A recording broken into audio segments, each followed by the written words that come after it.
Tusum Sangye Nam Jiji Wa Redang Jinguru Jansu Chada, Gardin Sumba Mebe Dejen, Panden Nama Dambe Shabje Do, Tema Meba, Goye Rabdo Dude, Gosum Guba, Chembe Sa Zashin, Japso Shivu, Jewane, Serab Tamje Don, Dawar Meba, Jeso, Sondo, So. Songyang Zhuzhu Jumang Jigune, Rugun Ningla Shide Baljende, Tarbe Namso Jigan Jowabu, Shaje Wangbo Ningge So Sho. Kangjin Shingdo Tuden Rinpoche, Ningje Sabdun Renbe Shingdaba, Shiwa Tsodan Soje Lama So, Pawe Loben So La Jidu Hu. Sabji Mindul Dose Dangni Je, Lodre Langso Juru Chaje De, Tuden Norbo Chila Wonyong, Jangwen Lama Namni Ningwen De, Serab Gundo Seshe Tanyin De, Tauke Sama Chagi Yongson, Changshu Ningbo Lamken Karma Ba, Meche Debe Jewe Zoge Nin, Chodo Jagwen Owa Beman Jong, Donga Songju Tenpa Bewe, Chinze Wese Jawe Nyugo So, Techo Tenpe Jansen So Wan De, Yonten Sangye Gunda Nyamna Yang, Gardin Sangye Lejang Hawaii, Sawe Lame Shabla Chasane, Dasun Rowe Lamna Chue La Zhong. Good morning. Good morning.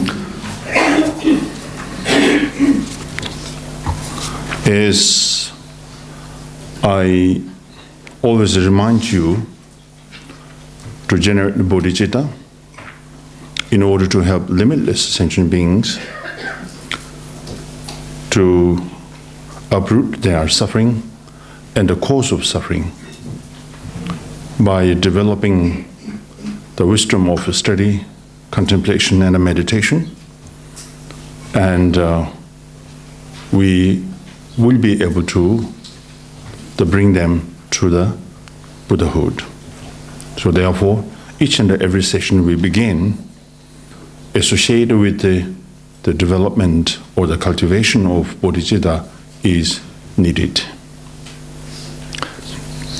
Now, I'm going to read the root verses, which is in Tibetan, as an oral transmission, because I believe some of you may be here first time today. Tekpa Chenpu Menga Kadam Lepam Rinpoche Tzazik Changchub Senpa Norbü Tingwa Shechawa Shuso Jagar Kedo Bodhisattvamaņyāvalī Pyokedo Changchub Senpa Norbü Tingwa Tuji Chenpu La Chachalo Lama Namla Chachalo Tebe Hala Chachalo Tetsum Tamche Pangshaxing Rula Nenten Jesu Cha Ni Muk Lelo Rapangsing Dado Zunrun Bewar Cha Chendang Shexing Payube Wangbe Guanam Gundu Song Ningchen Tusum Yangdang Yang Semji Yula Tapar Cha Dagi Nyenpa Rinpoche Sangye Chuba Zalmeja Dagi Yonten Bachasing Sangye Yonten Drubwang Nyedang Gute Pangshaxing Ketra Dado Pangwarcha Ndoba Chungsing Choshedang Jela Tindo Sowarcha Jamdang Ningji Gomchasing Changchub Semne Tembarcha Migi June Pangshaxing Dado Teba Tembarcha Chodang Ngajal Shomchasing Membe Semdang Tembarcha Lobe Chowa Pangshaxing Chuchi Choya Chowarcha. We have completed until here yesterday. I think so.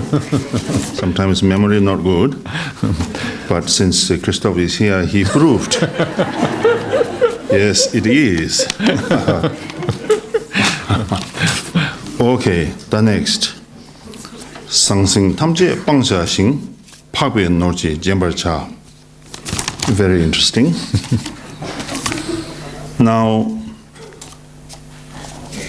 more and more I read this such a profound teaching, and the more the devotion towards Atisha is arising, because all his direct teaching is really striking our negative, the discursive thoughts. It's very blessed. So therefore, I'm sure there is a blessing of transmission. Tibetan word sangsing. There is something like any object that causes the mental fabrication or mental restlessness or mental restless. So it is not something to do our very much mundane livelihood. It is also like the dharmic lifehood. Sometimes we are too much dharmic life. We have fear, we have expectation, and we have hope. We have a lot of conflicts in the practice because your expectation is too high, and your capacity, your ability is within the limited. So you cannot really speed up that much. You are tied up with our normal afflictive emotion.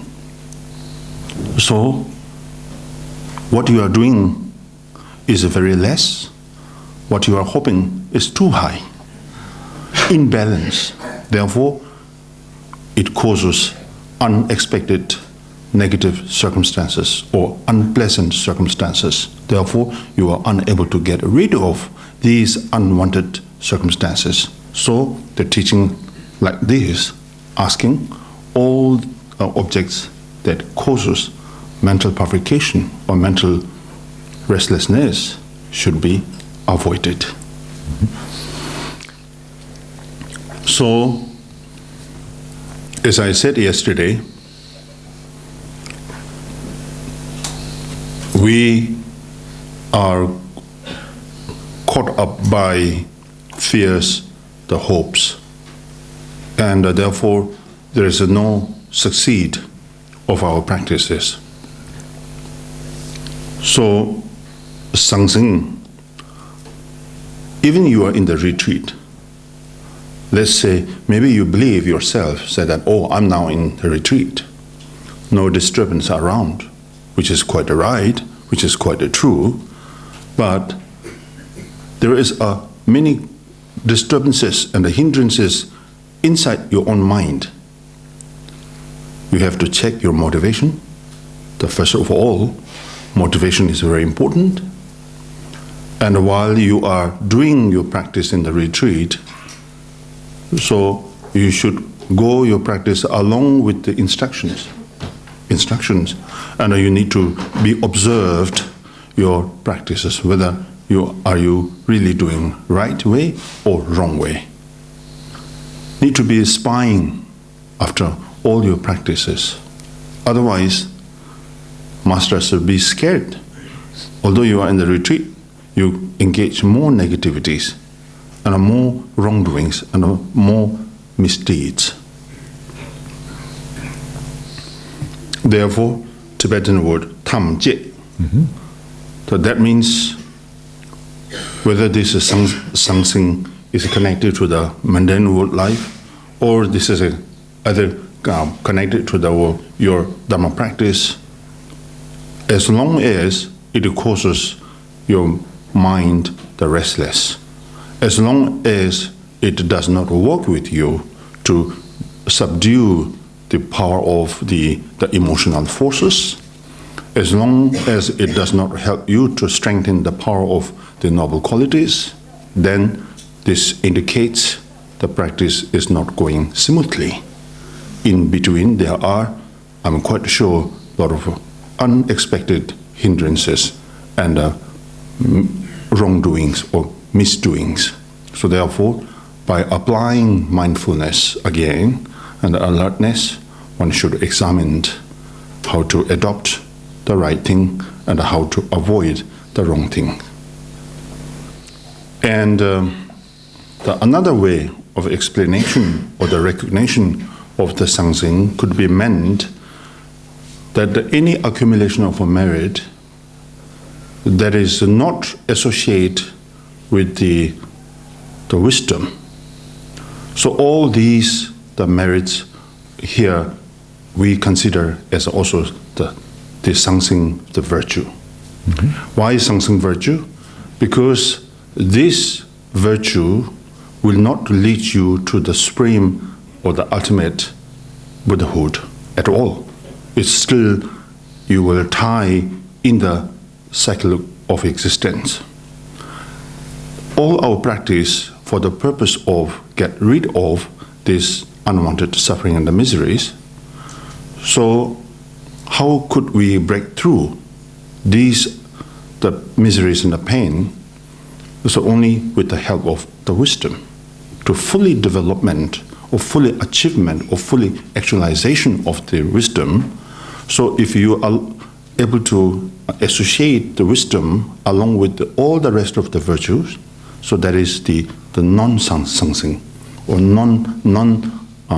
or unfabricated the virtue, unfabricated not virtue. Otherwise, all the virtues that is not associated with the wisdom is we consider as a fabricate the virtue. Therefore, the next verse is Pakpe Norji Jembarcha. So Pakpe Nor means the noble wealth. The noble wealth that is we consider here the realization of emptiness. And also like sixth perfection, the practice of the six perfections is also the noble wealth. Dunzi tamji pangchashin gomba lane neparcha. Okay, Dunzi. Dunzi is like entertainment or amusement, whatsoever. So these will disturb your practice. Therefore, Tibetan word is Dunzi. And as well as this means the virtues like physical virtues, the verbal virtues, mental virtues, that is for the purpose of gaining like profit or name. So everything for the purpose of this life or purpose of the life of a mundane world, then that is we consider as the Dunzi.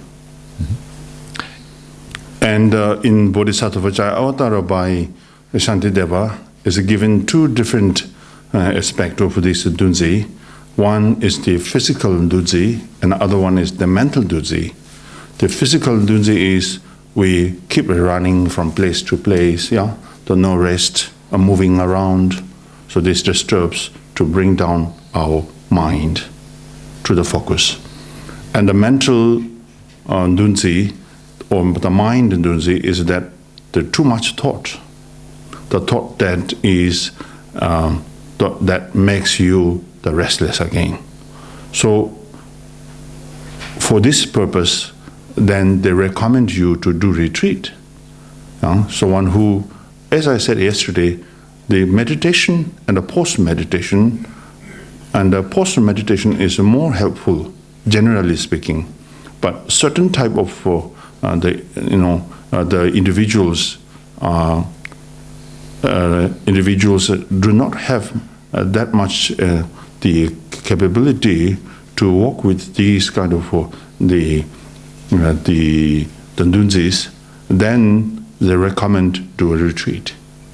So do retreat like 6 months, the 1 year, 2 year helps you to rest your mind. And this is another way, the training of your mind. So all kinds of method training, we need it. All kinds of methods, we need it. So doing a retreat, for the purpose doing a retreat is to calm your mind, to tame your mind. So therefore, next is Gomba Lan Nepacha. Gomba means ne Wenpa. Wenpa means like the retreat, solitude retreat.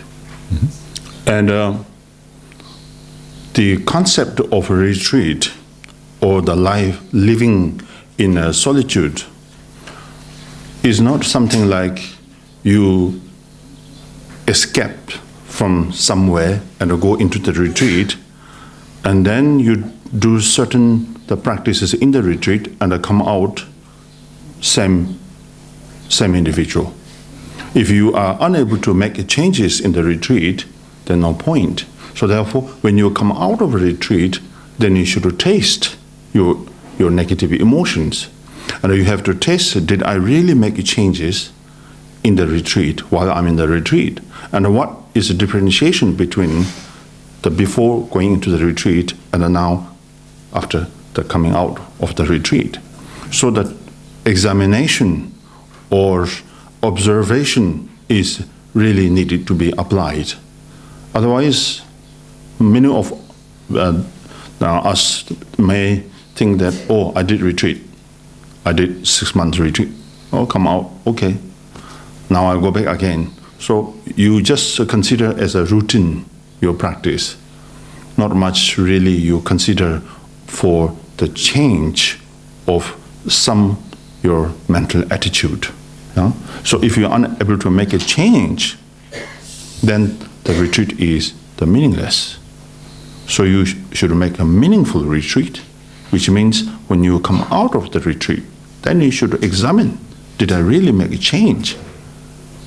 Then you should have more amusement and more entertainment and see how your mental attitude and mental character that moment.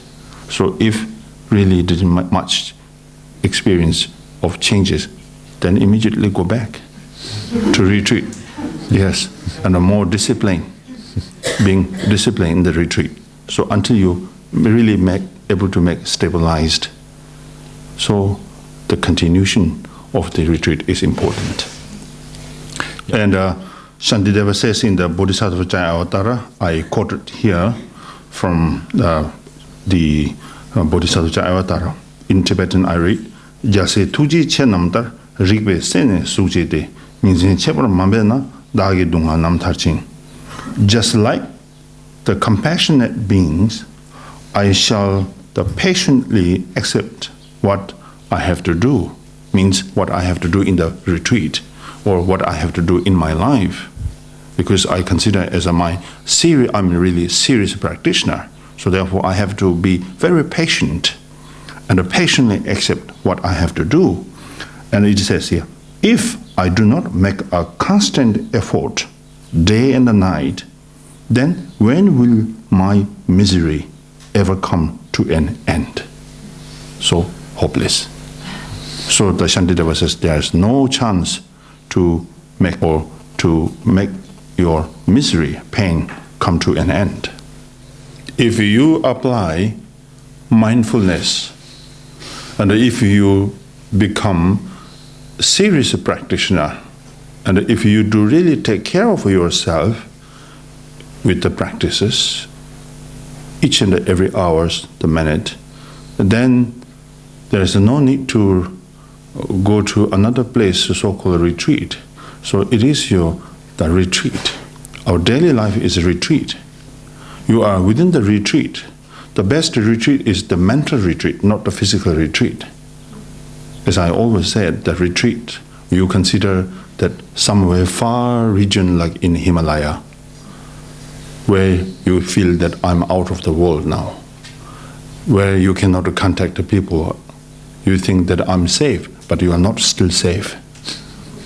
There are a lot of disturbances inside your mind, maybe more, because pride, or now I'm in the Himalaya. When I come out, maybe Buddha, or maybe Great Master. Wow, then what happens? They put it in the Facebook and the YouTube, said that, oh, the Great Master came from the Himalaya. My picture is there, my reputation is there. So you have so many plans while you are in the retreat. When you come out of the retreat, ready to take the action. Yeah, that sort of danger or risk could be occurred. Therefore, Shantidevas, Atisha, those great masters, they are so scared of the mental attitude always. They say the body, the physical virtue is not important. The verbal virtue is not important. The mental virtue is most important. That has something to do with our carefulness, mindfulness, and cautiousness, and taking care of myself. This is not the time to spying others, the spying myself, observing myself, my each and every attitudes. I take care of myself so much. So that is the concept of doing a retreat. If you do that, so your everyday life is the best retreat. Chalwe tsignam pangcha sing tado ngane dombarcha. And taking care of your speech is also very important. And sometimes you talk too much. And meaningless talk. You are bad, I'm good. So these things. That the speech causes others' mind restless, and I myself also become restless. And didn't bring really meaningful speech. The meaningful speech, that is the speech of like the virtue or the Dharma instruction that can benefit others. But instead of that, they're bringing a lot of negative images. So they are also scared of this, the meaningless talk. This causes also distraction. Distraction is the prime obstacle for the practitioners. So therefore, we need to be careful with our speech. And when we say meaningless, so as a Dharma practitioner, this is not for the common individuals, but this is mainly for the Dharma practitioners. So if Dharma practitioners keep talking whole day, then it disturbs your Dharma practice, right? So instead of that, you can transform this meaningless talkativeness into the meaningful talkativeness, which is you can recite the verses like this kind of a teaching, or the prayers of the Buddha, Dhamma, Sangha, or something, or give some good speech to others would be the beneficial, and the beneficial for yourself and others. So otherwise we, without observation, if you do not observe and then keep talking, so this causes more and more negative actions. Yeah? So if you bring more negative actions, this will obscure your mind, and then this disturbs for further development of your practice.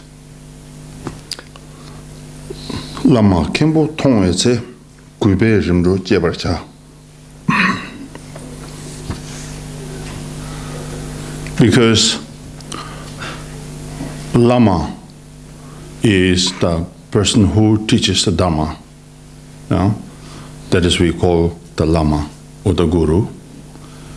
And the Khenpo means the person who teaches Dharma as well. It's just a different name of the aspect of their duty, so to speak. But whenever you see Lama or Khenpo, then you should really offer service respectfully. Mm-hmm. Talking about this subject, I want to share you some very common the way of how to treat the Lama and the Khenpo. As I have been traveling quite many places around, like in Southeast Asia and Europe, when I see some centers, so they have a resident Lama. So resident Lama is the Lama who is really giving teaching. And the monastery or Rinpoches or Lama who sent him as a representative or the regent to the center.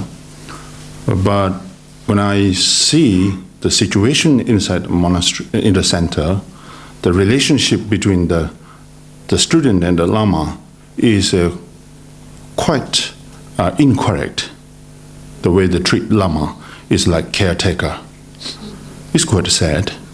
And Lama is the person who really gives a teaching. And His Holiness the 16th Karmapa, when he went to Canada, he brought Lama Namse. Christoph knows. So he, along with him, brought to Canada, then North America. And he appointed him as his regent in North America. And he put up very high throne, almost to his level, like His Holiness himself. And when he introduces, this is my regent in North America, so please treat him like you treat me. Because the regent is the person who is really to represent His Holiness, the Karmapa, and his responsibility is giving teaching. and the Dharma teaching. So you know how valuable the teaching is, right? So that much you have to value the teacher or the Lama. So therefore, to me, like when I'm traveling like Malaysia, Singapore, and Hong Kong, there's some, not all, but some centers, they treat Lama as like caretaker. And so the members of the center, they use Lama as an attendant, and Lama is a kind of a law, and the members are a little bit high. They order Lama, do this, don't do that, which is quite opposite. I feel sad, to be honest, which is really encouraged in the Dharma way, because Lama is there for the teaching and guiding you, giving you teaching and guiding you, not serving you. And you serve Lama because you have to value the teaching and you have to value the Lama, and he's giving teaching and he's doing Dharma for you and for all. So therefore, this has to be reformed or the reshape. Such chaotic system is really important. Sorry to say that, because I have to be honest with you. Yeah. So it's not because of I'm talking about the importance of the culture or the tradition, but it's rather importance of the Dharma. And in all teachings you can see the teacher we should regard as a Buddha. In Vajrayana, the teacher is inseparable of the Buddha in the Vajradhara. So when you talk about this, and how could you treat him like this? It's impossible. Therefore, Shantideva says here, when you see Lama and the Khenpo, please offer the service very respectfully, because then Lama's job is giving teaching, doing Dharma practice. He has a full right to do the Dharma teaching wherever the individuals or the groups or center invited. He has a full right to visit. He has to. Dharma should not be partiality. Should not be partial. Say that, oh, I give teaching to you, but not you. I go here, but I don't go here. But whoever invites for the teaching should go, must go freely, without depending any other circumstances. So if a Lama get a permit from other, said that, can I go for teaching? Or you need to register. So not that way. So teaching should be free, as the Buddha says, and the Marpa says to Mila, give teaching. Even for the insect, smallest being come to on your table, please help. Even I just recite mantras or give some Dhamma teachings. So should cultivate it this way to help others. That is the Lama's responsibility. So you should have this knowledge, how to respect the Lama, how to respect the Khenpo, and how to treat the Lama and the Khenpo in the center. It's not like always the Lama is like the center caretaker. And most time there is no teaching in the center itself, but instead of that he goes to other place to give a teaching and they come back would be the best. Very beautiful. That much he can help others. Otherwise, jobless, the center, and awaiting others' order, said that, do this, go there, don't go there, then Lama just follow your instruction. That is the opposite. It's not good. It's totally not good. You know? So therefore, if you are very careful, and if you make a really rich of knowledge of the Buddha Dhamma and how to do all these systems, and you would realize how important to treat the Lama very, very respectfully. Yeah, okay. Lama Kimpo. Kansa chuji mikjing dang, le dang boye simjing la, dunben dushe jebarja. And this means the whatever individuals that who does not or who don't have the Dhammic attitude, or the individuals who do not have Dhammic attitude. So you can learn different lessons from these different type of individuals, because the individuals who do have the Dhammic attitude and you can learn from them the Dhamma sense, right? And those individuals who engage negativities, who does not have completely, nor who do not have the Dhammic sense, or more kind of engaging in negativities, you can learn the negative attitude. But whatever it is for the practitioner, as I consider myself as a practitioner, if I apply mindfulness and I can learn all lessons, this is a wrong, this is a right. These two also important lessons. Wrong, I realize this is wrong, which I can sense need to be avoided. This is a good, I should adopt it, that you can develop the sense of the adopting the qualities, the virtues, and the non-virtues you can see and you sense automatically or need to abandon it. So both are lessons for the practitioners. So therefore, both are Lord or your teacher. Yes. Like Milarepa says, I haven't gone through formal studies. All objects are my teacher. So very sensible and a very meaningful instruction. So if you are careful, each and every your activities and each and every all these displays of the object or the phenomena are all your teacher. Definitely you can learn something from outside and from them and from the objects, from the external factors. If you pay attention, again, attention is very important. If you are very careless, so even you are with a qualified master, cannot make changes.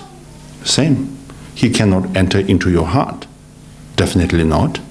The blessing cannot enter into the heart.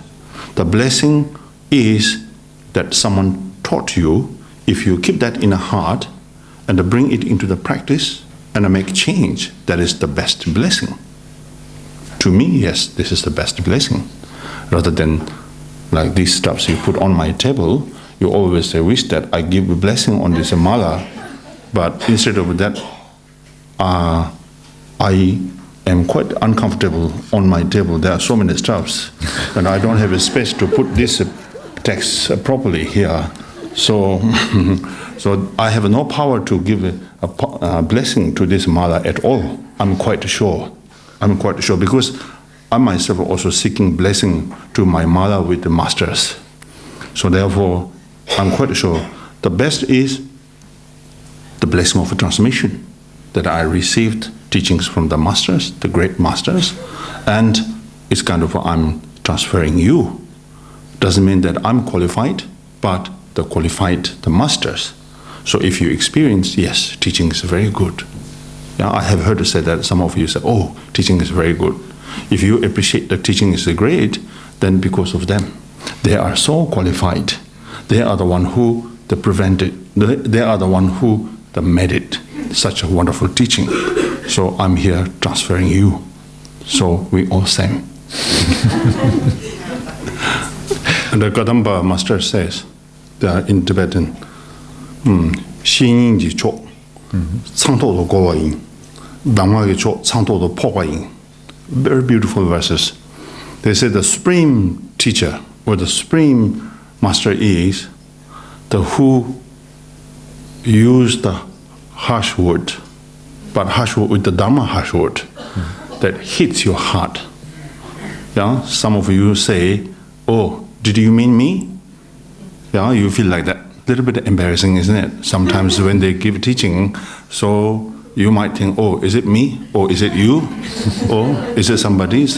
Because you feel a little bit restless. So the Kadamba says that's the best master. The best master or supreme master, the who teaches the teaching that is the hit the core of your heart. That is the supreme master. The supreme instruction is the person who receives this teaching. You feel embarrassing. So that is the best instruction. Best teacher, best instruction. Yeah. That's the Kadamba specialist. To me, I think it's a very important So what Kadamba Master says is very true, because when the Master gives teachings, if you feel okay, really not much make changes, you feel very normal, this means there's no karmic link you and the teaching. So when we consider, yes, teaching is for me, means this teaching makes you embarrassing or turn your face into red, then that is the best instruction. And we need to expect that one also. Yeah? So if the teacher is making entertain you, and they give teachings very gentle, say, oh, don't worry, it should be okay, no problem, do whatever you like. So you give a lot of choices, make you smile instead of make you cry. So that is a so-so teacher. So teacher should be very serious. If you make too much joke and the fun in the teaching, that is a so-so teacher. So the best teacher is who is serious and make long face always, show your long face. You are feeling very scared or very uncomfortable to be close towards this teacher. I think that's the best teacher for you.